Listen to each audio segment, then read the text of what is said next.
Bismillahirrahmanirrahim. Assalamualaikum warahmatullahi wabarakatuh.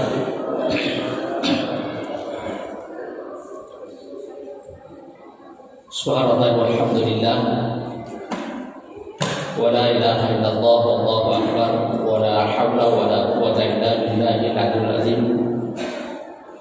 Shallallahu wassalamu ala rasulina al-karim sayyidina wa maulana Muhammadin wa ala alihi wa sahbihi ajma'in, amma ba'd. Hadirin hadirat sidang jamaah tarawih yang insyaallah dimuliakan oleh Allah. Tentunya kembali kita memanjatkan puji syukur kehadirat Allah Subhanahu wa taala, di mana pada malam ketiga daripada bulan suci Ramadan yang mulia ini kita masih diberikan kekuatan lahir dan batin sehingga kita masih bisa menikmati indahnya Ramadan sekaligus menikmati berbagai macam aktivitas ibadah.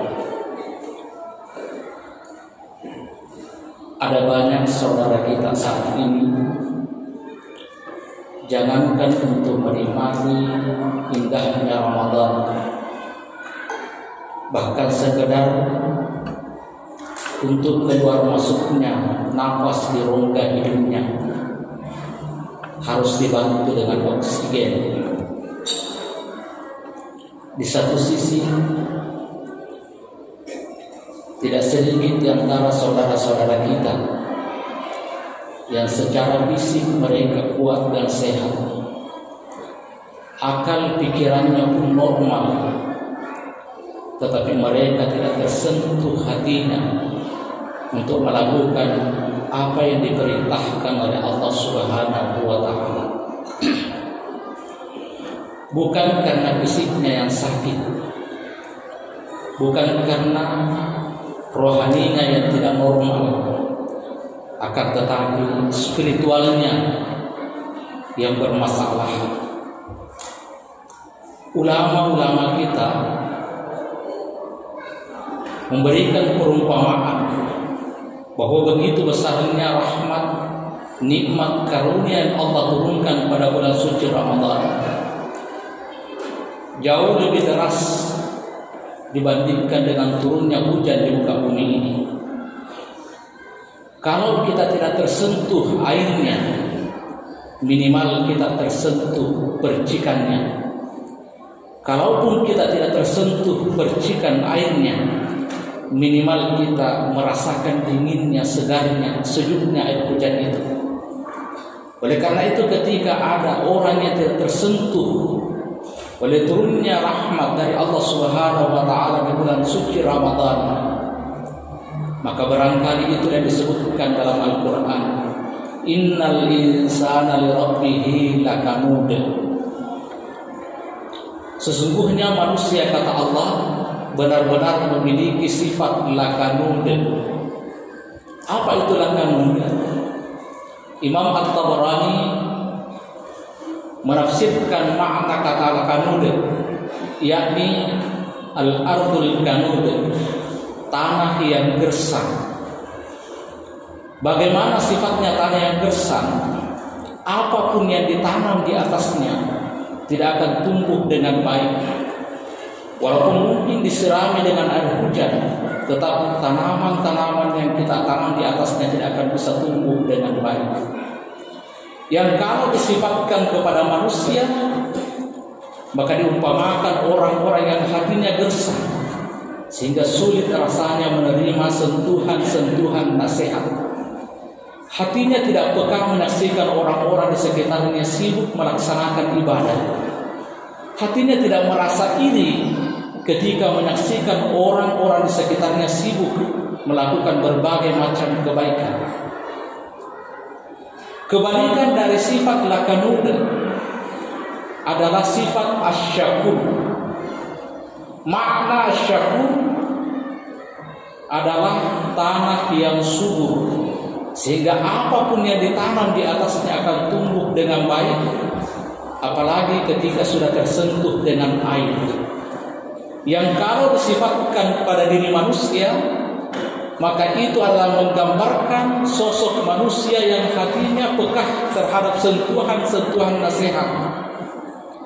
Peka, merasa iri, merasa cemburu ketika orang-orang sibuk melakukan kebaikan. Maka itu yang disebutkan dengan sifat asyakur. Dua sifat yang berlawanan ini masing-masing memiliki ciri-ciri. Apa ciri-ciri orang yang memiliki hati yang lakanud?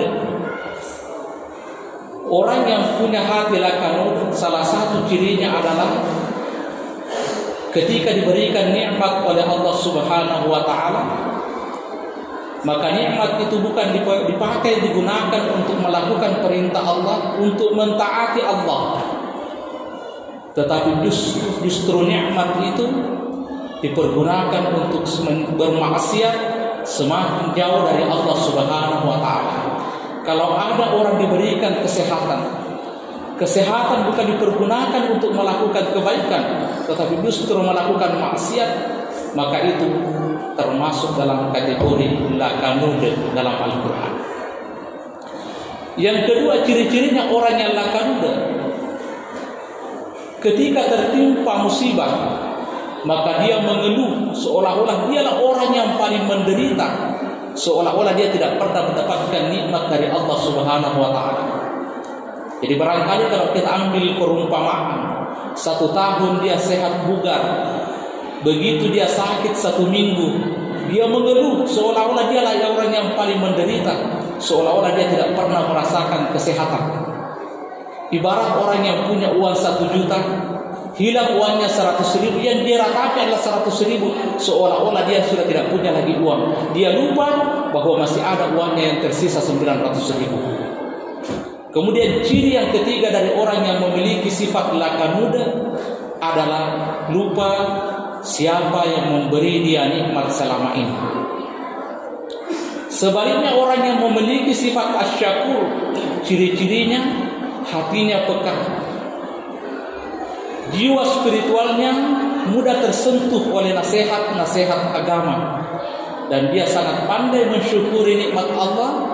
Apapun nikmat dan karunia yang Allah berikan kepadanya selalu dipergunakan untuk menambah ketaatannya kepada Allah Subhanahu wa taala. Oleh karena itu orang yang memiliki jiwa asyakur akan mendapatkan minimal 3 hal ketika mereka melakukan berbagai macam kebaikan atau mereka melakukan ibadah. Taruhlah kita ambil salah satu contoh.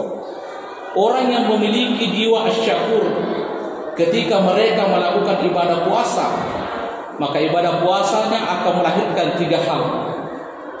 Yang pertama, ibadah puasa yang dia lakukan akan melahirkan dimensi sosial dalam dirinya, melahirkan kepekaan sosial dalam dirinya. Dia mudah peduli dan simpati terhadap orang lain. Dan ini adalah salah satu karakter yang melekat kuat pada diri Rasulullah dan juga sahabat-sahabatnya. Pernah terjadi suatu waktu, Sayyidatina Aisyah, istri Rasulullah SAW, perutnya sangat lapar, dan Aisyah hanya punya sepotong roti, yang sepotong roti itu tidak cukup untuk mengenyangkan 1 orang. Dalam kondisi perutnya lapar dan Aisyah hanya punya sepotong roti, belum sempat dia nikmati sepotong roti yang dia miliki, tiba-tiba ada seorang ibu yang datang. Sang ibu tadi ini menggendong 1 orang anak, kemudian 1 orang anaknya lagi dituntun menggunakan tangan kirinya. Lalu dia menghampiri Sayyidatina Aisyah, dia mengeluh, "Wahai istri Rasulullah, saya sudah 3 hari dan anak saya tidak menemukan makanan.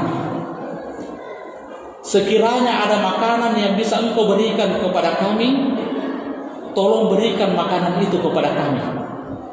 Aisyah yang juga dalam keadaan lapar, yang hanya punya sepotong roti yang tidak cukup mengenyangkan 1 orang, tanpa berpikir panjang dia berikan kepada sang ibu yang menggendong anak tadi. Lalu ibu ini tadi mengambil sepotong roti itu yang sedikit itu, kemudian dibagi 3. Sepotong diberikan kepada anaknya yang digendong, sepotong dia berikan kepada anaknya yang dituntun, dan sepotong lagi dia simpan untuk dia makan sendiri. Karena ternyata anaknya tadi ini sudah sangat lapar, sepotong roti itu 1 kali dimasukkan ke dalam mulutnya, habis roti itu. Ibunya belum sempat menikmati sepotong roti tersebut, anaknya sudah merengek, "Ibu, bolehkah saya minta lagi sepotong roti itu?" Lalu ibunya mengatakan, "Ambillah roti ini wahai anakku, karena ibu masih kenyang."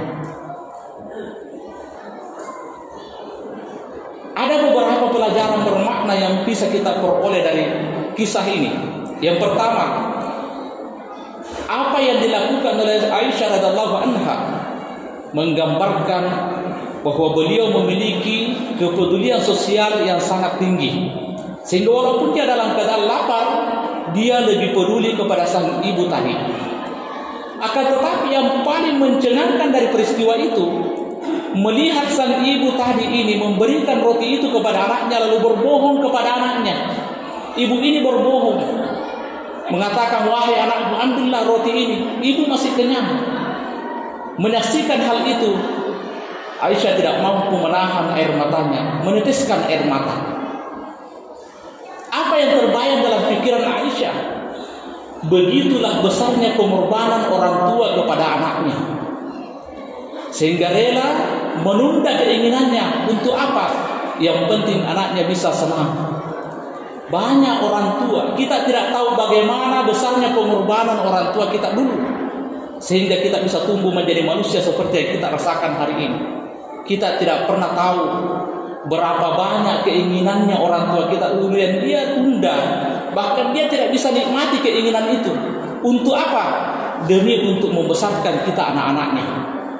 Hari ini yang kita sudah menjadi orang tua mungkin bisa merasakan hal itu. Betapa banyak keinginan yang terpaksa terkadang kita harus tunda. Untuk apa? Demi biaya pendidikan anak-anak kita, demi untuk bisa menafkahi keluarga kita. Bahkan mungkin nanti ketika lebaran akan tiba, kita akan menyaksikan ada banyak orang tua yang rela tidak pakai baju baru, yang penting anaknya memakai baju baru. Itulah yang membuat Aisyah menangis menyaksikan peristiwa itu. Lalu dalam kondisi Aisyah menangis, tiba-tiba Rasulullah SAW muncul, bertanya, "Apa yang terjadi wahai istriku?" Lalu Aisyah menceritakan apa yang dia saksikan tadi, yang baru saja dia saksikan di depan matanya. Lalu Rasulullah memberikan kabar yang begitu menggembirakan kepada kita semua. Rasulullah mengatakan, "Tidaklah orang tua bersusah payah, bekerja keras dengan tulus ikhlas demi untuk membiayai keluarganya, membesarkan anak-anaknya, melainkan semua upayanya itu," kata Rasulullah, "akan menjadi penghalang baginya dari siksaan api neraka, sekaligus akan menjadi jalan baginya menuju surga Allah Subhanahu wa taala." Inilah salah satu sifat asy-syakur yang dimiliki oleh orang yang asy-syakur, punya kepedulian sosial. Kemudian yang kedua, sifat yang dimiliki oleh si orang yang asy-syakur, punya kepekaan spiritual. Puasa ini mengajarkan kepada kita menanamkan kesadaran yang tinggi dalam diri kita bahwa betapa setiap aktivitas kita dalam kehidupan ini berada dalam pengawasan Allah Subhanahu wa taala. Itulah sebabnya ketika di siang hari walaupun kita dalam keadaan haus, kita berwudu walaupun tidak ada orang yang melihat kita, kita sangat berhati-hati. Kita tidak ingin memasukkan walaupun hanya setetes air ke dalam tenggorokan kita. Kenapa hal itu terjadi?